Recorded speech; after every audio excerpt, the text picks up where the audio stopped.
Today, you and I get to talk about Matthew 6:25. It says, "Therefore, I tell you, do not worry about your life, what you will eat or drink, or about your body, what you will wear. Is not life more than food and the body more than clothes?" These are the words of Jesus, and this quote occurs in the middle of his most famous sermon, the Sermon on the Mount. That's why it starts with the word therefore. So let's get some context for what he's pointing to with that word.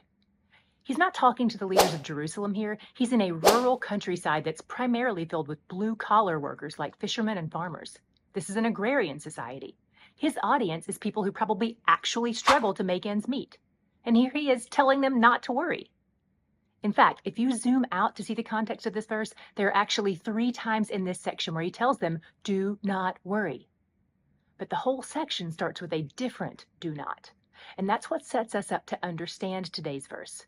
Just a few verses earlier, he opens this section by saying, do not store up for yourselves treasures on earth, but store up for yourselves treasures in heaven. For where your treasure is, there your heart will be also. If we obey the do not store up of verse 19, then the 3 do not fears in this passage will naturally follow. He's aiming to anchor our hearts in the kingdom, in the eternal things that are more than food and clothes. Whereas worrying usurps our allegiance to his kingdom. God is serious about teaching his kids not to fear. God is serious about taking our eyes off the temporary things. He cares about how you feel and about what you think, and he wants to eradicate your worries. We learn not to worry, not by chanting affirmations, but by knowing him, by seeing his character.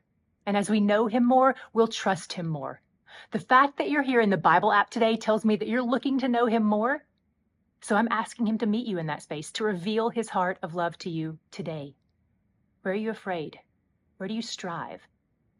What attribute of God speaks to your fears in those moments and silences them? Fix your eyes on him today. He's where the joy is.